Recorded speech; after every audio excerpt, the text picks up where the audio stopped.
হিজরি সন 1445 হিজরি, একেবারে কি শেষ প্রান্তে, কথা ঠিক না? এখন কথা হলো এই 1445 হিজরি, এই হিজরি সনের ইতিহাসটা কি? কারণ আমরা মুসলমান, আমরা হিজরি সন জানি না। বর্তমান সময়ে ছেলেমেয়েরা হিজরি সন বুঝবেই না, কথা ঠিক না? আমরা এখন সবচেয়ে বেশি চর্চা করি কোনটা? কোনটা? ইংলিশ। কোনটা বলে? ইংলিশ।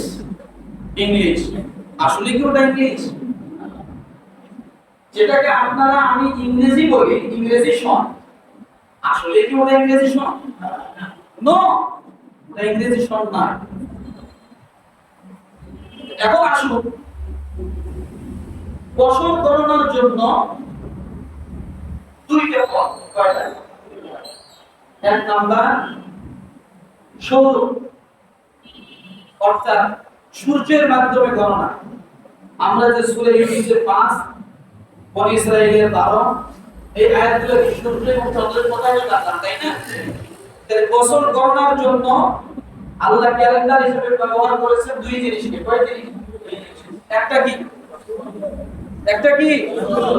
সূর্য, আর একটা কি? চন্দ্র। দুটাই বছর গণনার জন্য আল্লাহ স্থায়ী ক্যালেন্ডার করে দিয়েছেন। এই দুটাই ছিল,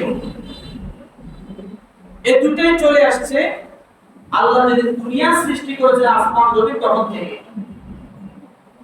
তাহলে দুইটা ক্যালেন্ডার, একটা চন্দ্র আর একটা সূর্য। আমার ভাইরা, এই ক্যালেন্ডার গণনা এটা অনেক আগে থেকে ছিল। যেমন ইব্রাহিম আলাইহিস সালাম যখন তিনি যখন মূর্তি পূজাকে বাধা দেওয়ার জন্য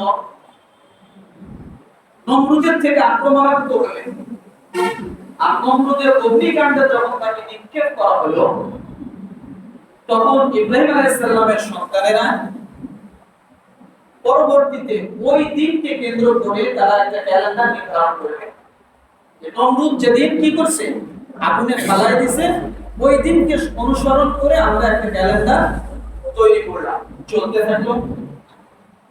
এরপরে আবার কিছু ইব্রাহিম আলাইহিস সালাম আর কিছু সন্তান, ওনারা আরেকটা নিলেন, সেটা হলো কাবা ঘর যেদিন নির্মাণ করবেন শুরু করছেন, সেই কাবা ঘর নির্মাণের ঘটনাকে কেন্দ্র করে তারা একটা ক্যালেন্ডার তৈরি করলো। তাই ক্যালেন্ডার তৈরি ইব্রাহিম আলাইহিস সালাম থেকেও কি পাওয়া যাচ্ছে। আর আল্লাহ তাআলা সৃষ্টি করেছেন কখন? দুনিয়া এবং আসমান জমিন যখন কি করেছেন? সৃষ্টি করেছেন তখন। আমার ভাই, এইভাবে একের পর এক, এক এক জাতি এক এক সময় তাদের মন মতো করে তারা ক্যালেন্ডার তৈরি করেছিল, চলতেই থাকলো। আরবদের ক্যালেন্ডার আলাদা ছিল, পারস্যদের ক্যালেন্ডার আলাদা ছিল, রোমানদের ক্যালেন্ডার আলাদা ছিল, কিন্তু তাদের ক্যালেন্ডার গুলো ছিল কোন দিনকে, অর্থাৎ কারো জন্মকে কেন্দ্র করে, কারো মৃত্যুকে কেন্দ্র করে, ওই দিবসগুলোকে কেন্দ্র করে তারা ক্যালেন্ডার তৈরি করত। আমার ভাইরা, নবী আলাইহিস সালাতু ওয়াস সালাম দুনিয়াতে আসা 200 বছর আগেও ক্যালেন্ডার ছিল।